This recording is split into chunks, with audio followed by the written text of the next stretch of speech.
What's up all you addicts out there? We're back at you with another video series. This week we're coming at you with Bill from Millennial Coons. And the reason I brought Bill in here is because this fishery that I'm gonna show you guys, Bill is one of the first people that actually taught me this fishery and kind of showed me the ropes and how to do it. So I thought, why not bring the guy that taught me how to do it and show you guys how to do it, and he was more than willing to do it.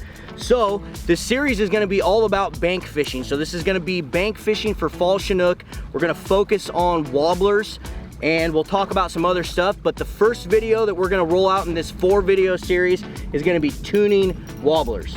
So Bill, talk to me a little bit about tuning wobblers. Now these are a couple different styles of Brad's wobbler, which you can use any wobbler that you want. We use a lot of Brad's just because we like the metal consistency of them. They seem to, in the current, they just seem to really float the way you want them to freaking float, wobble. So talk to me a little bit about tuning them and how you do it, Bill. So when I usually pull a wobbler out of the package, they're pretty flat.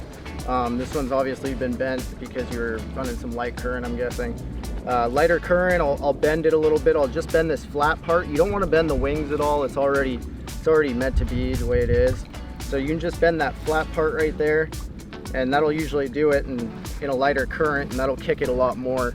In a heavier current, we try to flatten them out more. But okay, so basically what you're saying is, if someone out there wants to, say they're fishing, like, this is typically what I would do, right? At the beginning of the tide, if I know it's a little bit lower, like we run our, we're running our rods a lot, right? Yeah. So at the beginning of the tide, it's barely pulling, you don't have much current, I'll bend my wobbler a little bit more. And the reason I'm doing that is because when you get that bend, as you guys can hopefully see in the camera there, and we'll make sure we zoom in on it, but as you get this bend, what it does is it makes that wobbler wobble more.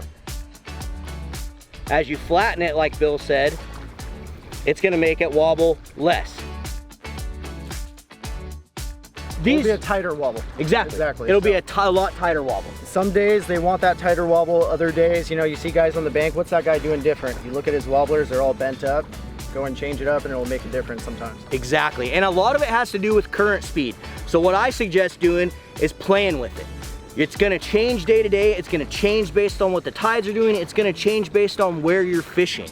So you're gonna have to really play with your wobblers, and there's been plenty of times when exactly what he just explained has happened to me, where he's a couple rods below me, we're doing the same thing, running the same lines, and it's literally just this much of a bend in his wobbler that's making those fish bite versus mine. So you wanna make sure that you really get that wobble that those fish want. Look out for video number 2. Number 2, we're gonna be talking about the entire setup, everything you need to rig this. Bill's gonna walk through it. Make sure you guys subscribe. Hit this little subscribe button right down here. It's gonna pop up, hit it. Please, please, please hit it, and make sure you go hit the bell notifications, because we want you guys to see our videos, and unless you're subscribed, you ain't gonna see them. See you on the river.